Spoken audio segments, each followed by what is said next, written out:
by San Jose State women's basketball head coach Jamie Craighead after the Spartans' 89-87 overtime win over Southern Oregon. Coach, could you start us off with an opening statement? I'll just say what a play at the end, because the rest is pretty scary. It's abysmal a little bit. 40 turnovers, a lot of offensive rebounds by a team that's smaller than us. I know we won the battle on the boards, but not from that standpoint, and that's really the biggest stat that matters to me is that offensive rebound margin. So.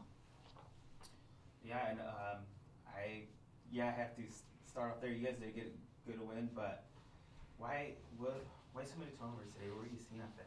What? It looked like we were trying to go too fast. Two of their kids were constantly going to trap the ball, the front two, and we just weren't picking up where it was coming from. We would try and split when we could just, once they come and attack the ball, you could throw it back to our trail and they could bring it across, and when we did that we were fine. And there were times where our point guards are taught to get their butt all the way to the sideline so they can see what's coming, and they didn't, and then people throw and we travel because they're right there and you can't run into them or it's going to be a foul. And just, I don't know, these games before you go home for Christmas can be a lot of fun, or they can be a little scary. And 40 turnovers, I don't think I've ever actually been a part of a team that's turned the ball over that much. We've turned people over that much, but they're not a bad team. They're a team that knows how to win. They executed what they wanted to do very well. I mean, they executed their game plan, and they made us get a little frantic, and then I saw deer in the headlight looks like nobody wanted the ball, and unfortunately I can't go dribble for them. So I just tried to keep my composure for them and say, hey, slow down, just catch it, move the ball, and I thought when we did that we could get some decent looks. And you said the offensive rebounds, of course, 22-14. You guys lost that battle. Especially with the smaller team, what is that on? Is it a little more energy they need, or do you just need to get down there and start rebounding? What do they need to do to? Well, the top, your guards have to box out, because a lot of those, were the guards all going down and crushing in. But I also think that we were so frazzled by the turnovers that we were shell-shocked on the other end. I mean, I was seeing some people that I expect to be able to keep the ball in front of them just opening up and letting people go by, or there's a rebound right in front of them, they're just reaching with one hand, and that team's going and they're going to grab it with two hands and rip it. And it's just, we looked in shock, oh, we had this lead and we didn't do anything with it. And for whatever that is, I hope that we can get that out of our system. We kind of gave people a recipe right there. Yeah, and then you guys played really, really great in the first half. What did you mention in at halftime? What did you tell them? Because you guys kind of came out really flat in the third.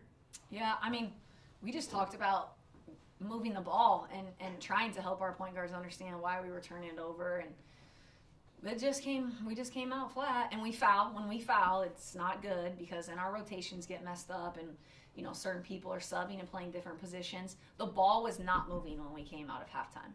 Megan Anderson didn't touch the ball until the last 4 minutes of the fourth quarter, and she started the game and played at least 10 minutes in the half. And I'm just that's not moving the ball. She was open 3 different times. So we're just trying to figure all that stuff out. And I told our kids they got to be positive with each other. You can't get mad at one another. Nobody's perfect out there, and we're all still trying to figure out our jobs and play hard and play through things. We're used to being able to give the ball to somebody in those moments, and right now we don't have that somebody that steps up and says I'll make a play right here. And so I think they get a little nervous. I thought Maya tried to in my mind, but we just kind of looked shell-shocked when we came out. Maybe we went home for Christmas at halftime. I don't know. The last second and a half, was Sid the first option? Yes. Initially, when I was drawing it up, I was thinking Sid screened down for Taylor, my pop strong corner, and then touch pass to Maya and dive to Sid. But based on how they were guarding us, they were playing us so top heavy. I mean, it was never mind. I'm scratching, probably didn't have time. I just flipped it and said, you back screen for Sid, and if we can't throw over the top, and if not, we were going to throw my corner and just turn and go. With 1.5, you could get there quick and go up if you just turn and go. It was honestly a nice pass, kind of drifted a little bit.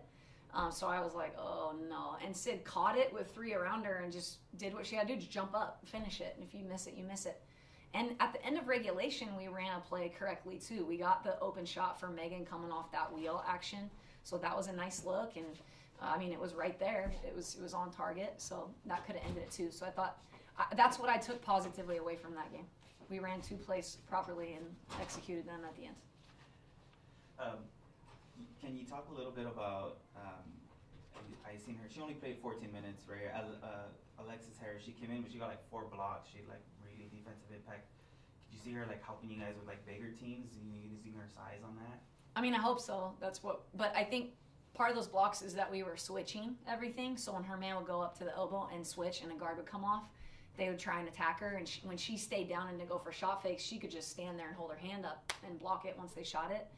In the second half, we weren't doing that as well. We were opening up, but she was trying. She gave us a great effort, and I thought she did. She really set the tempo for us in the first half and got us going on that run on the defensive end. Anything else? I'm good for now. Okay. Coach, thank you very much. Thank you. Enjoy your holiday, and we'll see you on December 28th. Thank you. Happy holidays. Happy holidays.